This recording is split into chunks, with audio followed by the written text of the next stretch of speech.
नमस्कार, Satara 7 star news channel मध्ये आपले सहर्ष स्वागत आहे। युद्धजन्य परिस्थितीच्या पार्श्वभूमीवर पोलीस दलाच्या वतीने सातारा रोडच्या वालचंद नगर इंडस्ट्रीज लिमिटेड कंपनीच्या आवारात मॉक ड्रिल।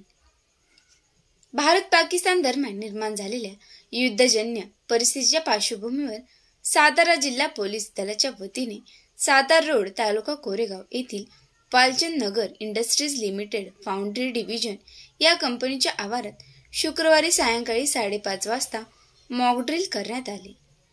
प्रभारी पोलीस अधीक्षक वैशाली कडूकर यांच्या सूचनेनुसार कोरेगावच्या उपविभागीय पोलीस अधिकारी सोनाली कदम यांच्या नेतृत्वाखाली वालचंद नगर इंडस्ट्रीज लिमिटेड फाउंड्री डिव्हिजन कंपनीच्या आवारात अचानक मॉक ड्रिल करण्यात आले। आपत्कालीन परिस्थितीत, विशेष करून युद्धजन्य परिस्थितीत पोलीस दल सज्ज असल्याचा संदेश या मॉक ड्रिलद्वारे देण्यात आला।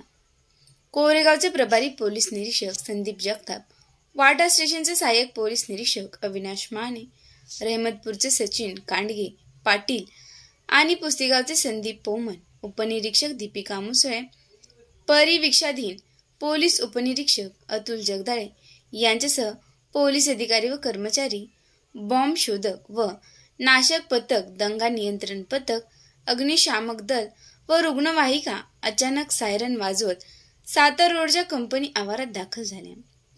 जिल्हा विशेष शाखा, स्थानिक गुन्हे शाखा यांचे अधिकारी व कर्मचारी तसेच पोलीस मुख्यालयातील अधिकारी व कर्मचारी मॉक ड्रिल करत कोणत्याही आपत्कालीन परिस्थितीस सामोरे जाण्यास तयार असल्याबाबतचा सज्जतेचा इशारा दिला।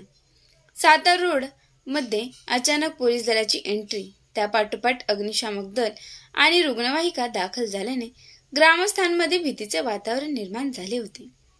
प्रत्यक्षात पोलिसांची मॉक ड्रिल असल्याचे समजताच त्यांनी सुटकेचा निश्वास सोडला।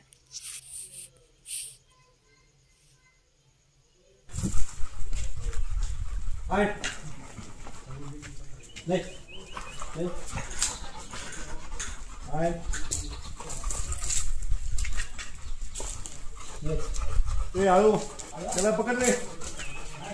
हो जवान कुठे विसरले बघा, इथे बाहेर या।